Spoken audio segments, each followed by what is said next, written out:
Good morning सारे student को सुबह का नमस्कार। और आज हम अपनी ऑनलाइन क्लासेस में वही चैप्टर जो पहले चल रहा था 8th क्लास का फसल उत्पादन एवं प्रबंध, ये अपन कल पढ़ रहे थे।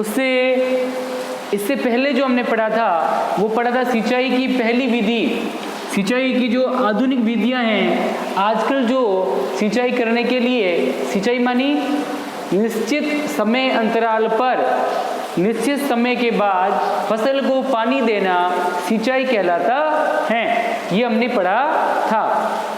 अब सिंचाई करने की जो आधुनिक विधियां हैं उसको हमने कल पढ़ी थी। कौन सी पढ़ी थी कल? ड्रिप तंत्र से पहले कौन सी विधि पढ़ी थी, पता है आपको? इसके लिए हमने पढ़ी थी नोजल वाली, नोजल लगा रखा था। और विधि थी अपने छिड़काव विधि। कौन सी थी? छिड़काव करना, यानी फुहारों के रूप में पानी को छोड़ के फसलों तक पानी पहुंचाना, सिंचाई करना। तो अब हम पढ़ रहे हैं ड्रिप तंत्र। ड्रिप का मतलब होता है बूंद। ड्रिप का मतलब क्या होता है? बूंद। ड्रिप मानी बूंद, तो बूंद बूंद करके पानी देना। तो इस विधि में बूंद बूंद करके पौधों की जड़ों में सीधा पानी पहुंचाया जाता है, इसीलिए ड्रिप, इसको बोलते हैं ड्रिप तंत्र विधि। क्या बोलते हैं? ड्रिप तंत्र विधि, क्योंकि इसमें ड्रिप यानी बूंद, तो ड्रिप यानी बूंद बूंद करके पौधों की जड़ों तक पानी पहुंचाया जाता है। और इस विधि में क्या करते हैं, देखो आप कैसे पानी पहुंचाते हैं फसलों तक। देखो यहाँ पे आप देखेंगे ये कुआं है मान लो, ठीक है। वही जैसे छिड़काव विधि में हमने एक यहाँ मोटर पंप लगा रखा था ना, मोटर लगाते हैं ना बड़ी, यहाँ एक बड़ी मोटर पंप लगाते हैं। तो यहाँ एक मोटर लगा रखी है जो पानी को अंदर से खींचती है। फिर यहाँ एक पाइप लगा रखा है। अब ये क्या करेगा, जैसे ही मोटर ऑन करेंगे तो पाइप से पानी, अंदर से पानी बाहर आएगा। और फिर ये पाइप हो गई मेन पाइप, मुख्य पाइप। यहाँ से ये पानी जाएगा खेतों के अंदर।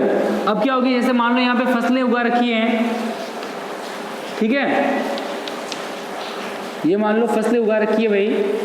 अब क्या होगा, पानी ऐसे इधर ऐसे जाएगा और फिर देखो यहाँ से ऐसे थोड़ी क्यारियों के रूप में बना देंगे।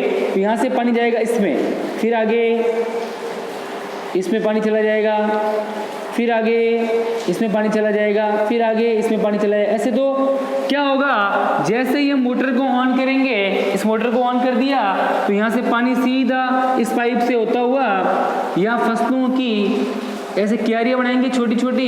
ये फसल खड़ी है यहाँ पे, तो यहाँ से पानी सीधा यहाँ से होता हुआ इसकी जड़ों में चला जाएगा।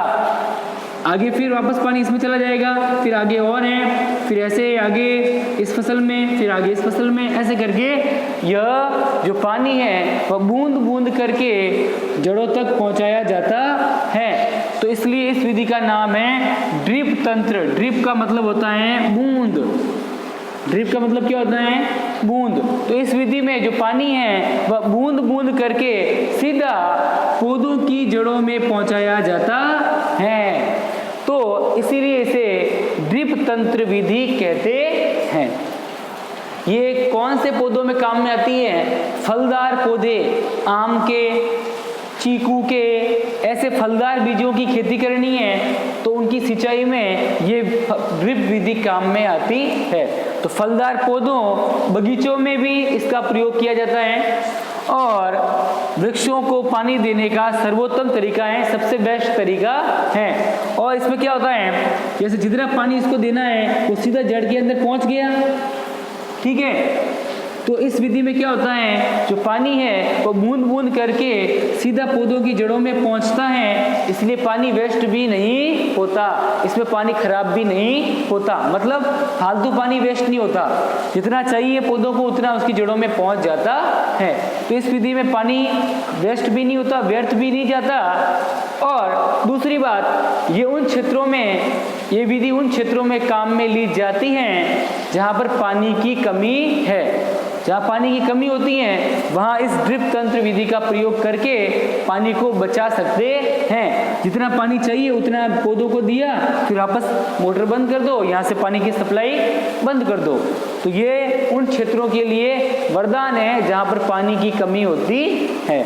तो ये होगी अपनी ड्रिप तंत्र विधि। ड्रिप तंत्र, ड्रिप मतलब बूंद बूंद करके पौधों की जड़ों तक पानी पहुंचाना। तो ये होगी अपनी सिंचाई की दो मुख्य विधियां, आधुनिक विधियां। कौन सी विधियां? ये आधुनिक विधियां हैं जो आज के समय में काम में ली जाती हैं। चलिए आप इसको नोट कीजिए, फिर हम आगे करवाते हैं। इसको अच्छे से आराम से कॉपी में लिखें, बढ़िया राइटिंग में, और घर पे इसको पढ़ें। ठीक है बेटा? तो आप इसको नोट कीजिए। ये आपको नोट नहीं करना है, ये चित्र वगैरह नहीं, और ड्रिप मानी बूंद लिख देना। ठीक है? ये पूरा नोट कीजिए, फिर आगे करवाते हैं। ये मिटा देता हूँ, ये आपको नहीं करना है, आप सिर्फ इसको नोट कर लें, 4 लाइन को।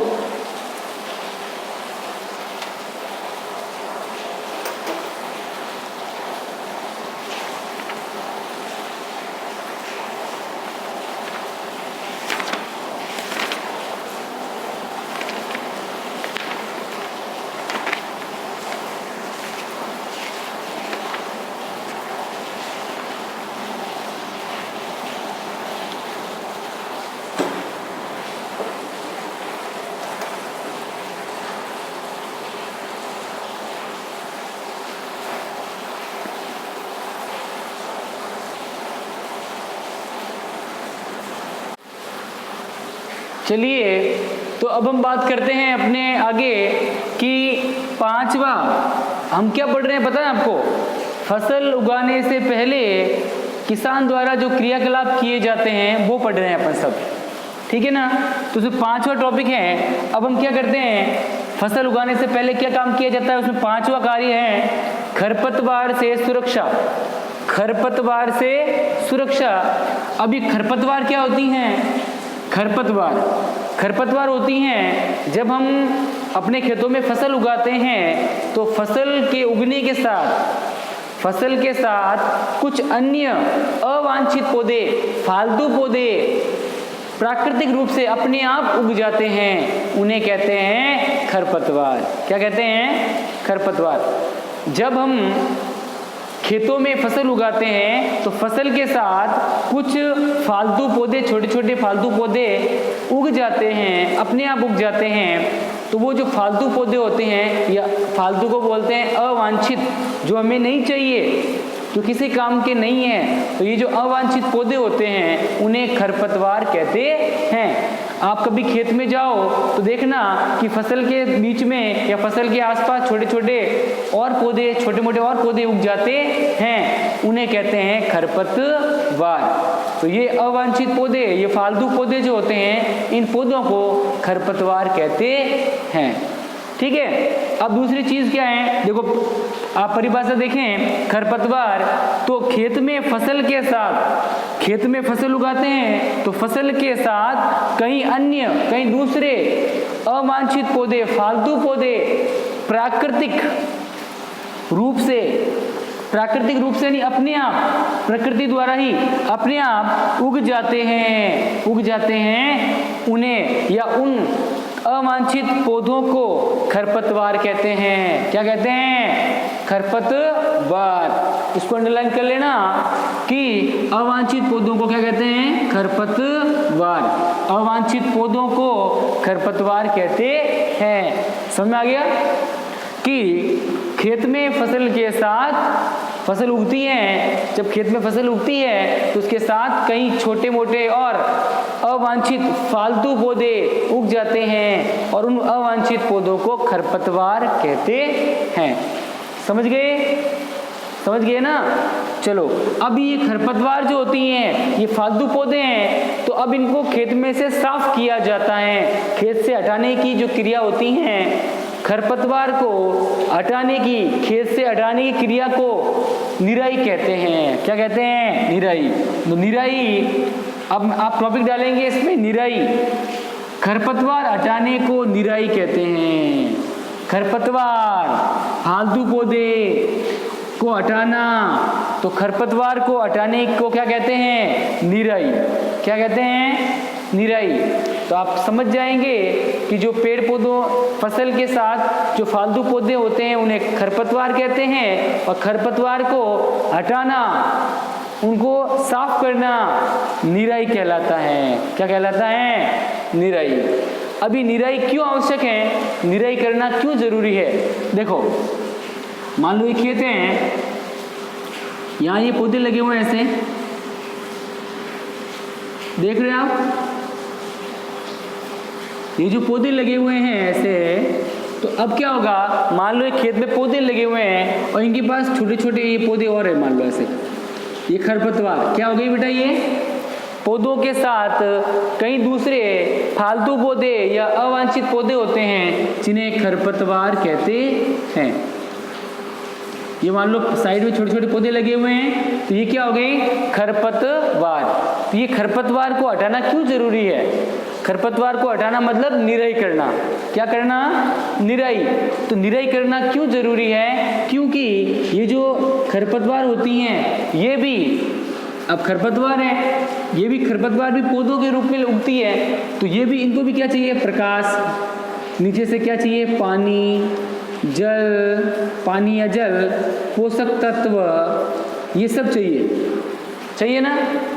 तो ये जो खरपतवार होती हैं, इनको भी पानी, पोषक तत्व आदि चाहिए, और ये पेड़ जो फसलें लगी हुई हैं, इनको भी पानी, भाई फसलों को वृद्धि करने के लिए पानी वगैरह चाहिए ना, तो फसलों को भी पानी, पोषक तत्व, खनिज लवण और सूर्य का प्रकाश चाहिए। अब ये खरपतवार जो होगी, ये फालतू खरपतवार है, ये भी सूर्य का प्रकाश लेगी, जल लेगी, यहाँ से पोषक तत्व लेगी, खनिज लवण लेगी, तो इन फसलों को बराबर, फसलों को भी तो चाहिए जल, खनिज लवण, सूर्य का प्रकाश, तो ये बराबर नहीं मिल पाएगा, क्योंकि आधा प्रकाश, आधे खनिज लवण, आधा पानी तो ये खरपतवार ले रही है ना। तो ये खरपतवार जो होती हैं, ये फसलों को जो पानी, खनिज लवण, सूर्य का प्रकाश चाहिए, उसमें भागीदार बनती है, और फालतू प्रकाश, जल और खनिज लवण को लेती हैं। तो बराबर इन फसलों को खनिज, लवण, जल और सूर्य का प्रकाश बराबर नहीं मिल पाता है। तो ये फसलों की वृद्धि में बाधक बनती है, फसलों की वृद्धि को रोकती है। तो अब आपको पता चल गया कि ये फालतू जो पौधे होते हैं, ये फालतू ही सूर्य का प्रकाश, जल, खनिज लवण वेस्ट करते हैं, इसीलिए फसलों को बराबर मात्रा में जल और खनिज लवण नहीं मिल पाता। इसीलिए ये खरपतवार जो होती है, इनको हटाना जरूरी है, ताकि पेड़ पौधों को या फसलों को बराबर मात्रा में सूर्य का प्रकाश, खनिज लवण, जल आदि समय पे मिलता रहे। ठीक है, ओके। तो अब आप देख लो यहाँ पे निराई क्यों आवश्यक है। निराई मानी खरपतवार को हटाना, निराई आवश्यक है, खरपतवार को हटाना आवश्यक है, क्योंकि खरपतवार जो होती हैं वो जल, पोषक और जगह और प्रकाश की स्पर्धा कर फसल की वृद्धि पर प्रभाव डालती हैं, और खरपतवार जो होती है वो कटाई में भी बाधा डालती है तथा मनुष्य तथा पशुओं के लिए विषैले हो सकते हैं। तो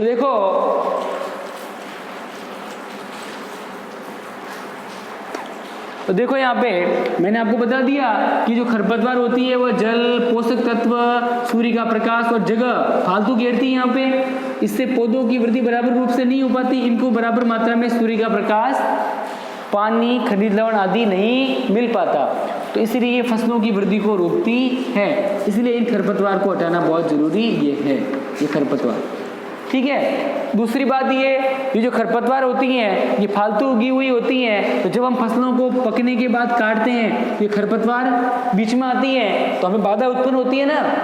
फसलों को काटने में भी खरपतवार बीच में आती है, तो हमें मुश्किल होती है, बाधा होती है, इसीलिए खरपतवार को हटाना जरूरी है। और कुछ खरपतवार यानी कुछ अनावश्यक पौधे, कुछ फालतू पौधे जो खरपतवार होती हैं वह इतनी खराब होती हैं कि वह उसको अगर खाने से मनुष्य या जानवर उनके शरीर को नुकसान भी हो सकता है, मर भी सकते हैं। तो कुछ खरपतवार जो होती है मनुष्य तथा पशुओं के